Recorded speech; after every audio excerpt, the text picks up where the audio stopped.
그걸 그 중에서 다른 걸 클릭하면 더 색깔이 변하거나 그러지 않습니까? 합니다. 그건 이제 하이퍼링크도 되는 거죠. 그러니까 이 보세요. 여러분, 여기가 이제 소위 인터넷 세계인 거예요. 애초에 나는 카라워커의 이 슈가 도미노의 거를 갖고 사진을 넣었잖아요. 그죠? 그랬더니 제가 잘 알지도 못하는 사진들이나 그리스 도자기 같은 게 결과값으로 나왔어요. 그러면 여기를 클릭하면 이제 얘를 보는 거예요. 그죠? 얘를 보면 얘하고 관련된 걸 또 막 보여주는 겁니다. 이미지의 무한바다에 빠지는 거예요. 오케이? 그 다음에 여기서도 보면 이게 뭐지? 이 도자기 예쁜데 이거는 클릭을 해볼 수 있겠죠. 그러면 여와 관련한 이미지들이 쭉 나오는 겁니다. 그리고 정보도 볼 수 있을 거예요. More details 그러면. Hat, neck, purse, chair라는 제목의 의자구나. 세부적으로 가면 와 이거 15세기 작품이네. 아니 기원전 15세기, 기원전 1492년. 뭐 이런 것들을 알 수 있고 소장처는 메트로 빌레오 오브 아트구나. 이렇게 미술사 공부를 이런 식으로 갈 수가 있는 거죠. 그 다음에 예를 들면 여기서 이 작품을 클릭하면 무엇인지를 알 수 있잖아요. 그죠? 그 다음에 요것들을 관련해가지고 컬러를 찾아낼 수도 있겠죠. 이거를 다시 예를 들면 다운로드를 해가지고 그러면 처음에 출발했던 거는 완전히 다르게 되지 않겠습니까? 그죠? 이게 바로 구글 아트 앤 컬처의 아트 팔레트라는 것입니다. 네. 그러니까 여기서 우리가 주목할 건 뭐죠? 색배합 같은 것들, 그리고 새로운 정보들, 그런 것들을 얘기할 수 있겠죠.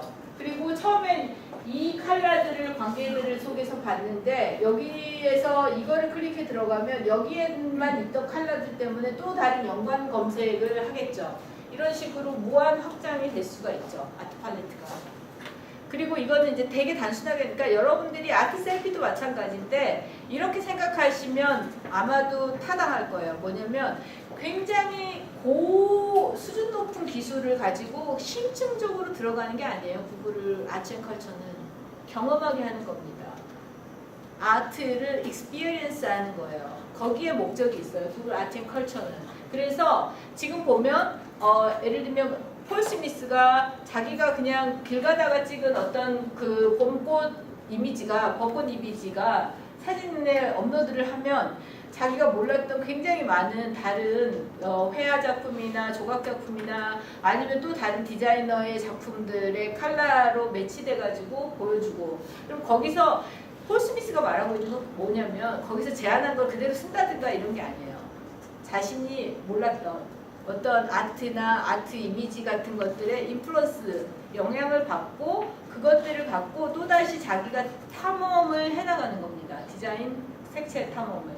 그래서 뒤에 끝에 이렇게 나오잖아요. 컬러 익스플로러, 그러니까 색채 실험과 그 다음에 또 뭐가 있었지? 포토그래퍼, 그리고 또 뭐가 있었더라? 어쨌든 이런. 뭐 디자이너라고. 네, 디자이너. 원래 디자이너. 그런 식으로. 근데 지금 우리는 이제 아트 셀피부터 시작해서 여기 아트 팔레트까지를 쭉 봤을 때 거기에 원천이 되는 것, 소스라고 하죠. 그건 뭐죠? 서양 미술사의 모든 이미지죠. 모든 작품들일 수 있죠. 근데 그것들이 빅데이터라면 그 빅데이터들이 사용자가 어떤 그 검색을 하거나 접근을 하느냐에 따라서 굉장히 다른 관계를 만들어낸다라는 것. 그것이 지금 우리 시대의 서양 미술사다. 그러니까 미술사 이론이 아니라 그런 식으로 우리하고 관계를 맺기 시작했다. 이렇게 이해할 수 있을 것 같습니다. 그게 동시대 서양 미술사가 일테면 동시대에 우리가 공부를 하는 거죠. 현대미술로 횡단하는 서양 미술사라고 할 수 있는 것입니다. 자, 그리고 이거는 절대로 무슨 그 시간을 막 이렇게 그 뒤죽박죽 한다라고 말할 수가 없어요. 오히려 시간순이라고 하는 것이 역사학에서 하나의 전제 정도다라고 받아들이는 게 맞다고 봅니다. 네, 그 다음에 네, 지금 이제 4대 전환으로 갈 건데요. 이건 이제 다음 주랑 연결이 될 거예요. 네. 오늘 오늘 다루려고 했던 이 서양미술사의 사대전환 및 쟁점을 계속 설명을 했고 다음 주에 이미지의 탄생, 미술의 시작, 회화의 기원 이게 나올 거예요. 그러니까 여러분 잘 제가 시간을 저기 이렇게 커리큘럼 짜는 걸 보시면 우리는 미술사의 시간 진행을 무시하는 게 아니에요. 오히려 그 시간 순으로 전개된 미술의 역사를 특정 시대를 보려면 어떻게 미술의 역사가 구성이 돼 있는지를 공부를 하자. 그게 제가 큰 틀에서 보면 사주까지 하려고 하는 거고 그 다음에 시대 순에서 서양미술사의 뿌리들을 볼 거고 그 다음에 현대미술로 와서 볼 겁니다. 미술사를 제가 시간수로 쭉 무슨 중세미술 아 이건 있는데 네. 아니 이거는 찍으세요 그러면 커리큘럼으로. 그래서 저기 갖고 있다가 다음 주에 뭐 하는지 같은 거 체크하시면 되겠죠. 서울자유시민대학 커리큘럼에 나와 있는데요. 어쨌든 오늘 이 부분은 이렇게 이제 들어와서 이렇게 일을 해야 되겠죠. 자, 서양미술의 역사를 구조적으로 이해한다라고 할 수 있습니다. 서양미술 역사 전체를 구조로 이해했을 때 오늘 수업 시작할 때 얘기했던 것처럼 4대 전환으로 본다. 그리고 우리는 오늘 5대 전환기에 있다라고 이해를 해보자. 동시대를 이렇게 생각하고요. 그리고 그것이 역사를 어떻게 보는 거냐면 그건 이제 역사에 대한 철학인데요. 역사는 연속하는 시간순으로 연속하는 것이 아니라 불연속하는 전환기의 역사다. 이렇게 이해할 수 있다.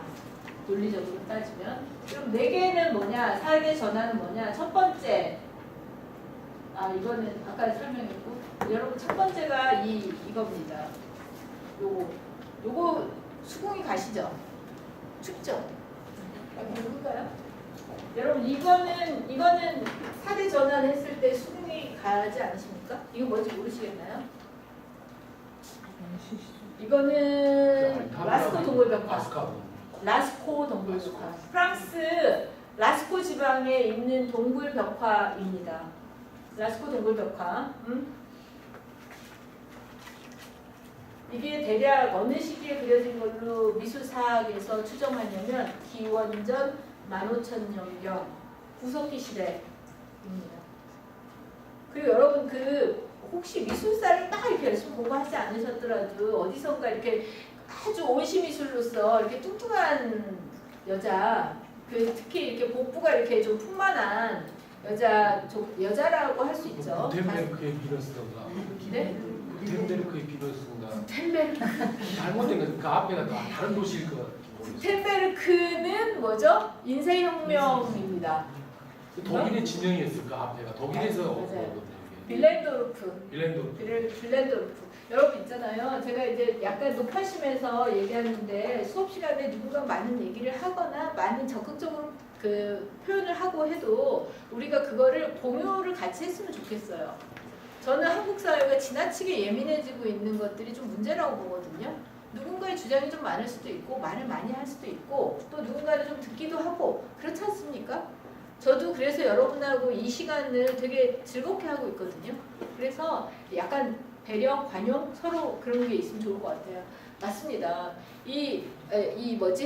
풍만한 육체를 보여주는 조각. 그게 사실은 언제적 거냐면 추정하기로 기원전 30,000년경으로 추정을 합니다. 기원전 30,000년이니까 얘보다 이 라스코보다 무려 15,000년 전 거예요.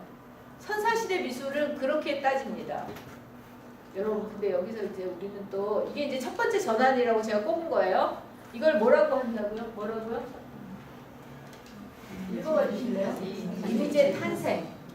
이미지의 탄생 뭘까요? 미술의 탄생이 아니야. 일단 굉장히 중요한 힌트.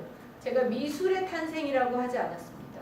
이미지의 탄생이라고 했어요. 왜 그럴까요? 여러분 이거부터가 우리가 이제 미술사를 다시 접근하는 경로입니다. 독일의 가장 유명한 미술사학자가 있어요. 미학자가 아니라 미술사학자 한스 벨팅이라고 합니다. 한스 벨팅. 근데 한스 벨팅이 굉장히 강력한 주장을 펼쳤고 그것이 현대 미술사학에 좋은 영향을 끼쳤는데 뭐냐면 미술이 있는 것이 아니라 이미지가 있는 거다. 그리고 그런 의미에서 미술은 인류학적으로 공부해야 되는 거다라고 주장했습니다. 간단하게 얘기하면. 그러니까 미술이란 전공 분야, 장르 막 이런 게 있는 게 아니라 그것들이 인류학이라는 보편학 안에서 공부를 해야 된다는 거예요. 그리고 그런 관점으로 보면 미술 작품이 있는 것이 아니라 work of painting, work of sculpture가 있는 게 아니라 미술 작품, 그림, 회화, 조각이 있는 게 아니라 뭐가 있다고요? 비주얼, 시각 이미지가 있는 겁니다. 그러니까 그거에 대해서 우리가 다음에 배우려고 하는, 제가 여러분 책을 들고 오긴 했는데 여러분 돈이 뭐 13,500원이 있으시면 꼭 이 책을 사서 보시기 바래요. 저하고 아무 상관이 없어요. 실제로 나는 내 책이 팔렸으면 좋겠어요. 이 책보다. 근데 이것은 미술이 아니다라는 책이 굉장히 좋은 책입니다. 그리고 이 저자 메린 스타인제프스키 교수는 지금으로부터 한 20년 전에 제가 지금 이렇게 하고 있는 교육 실험을 대학에서 했어요.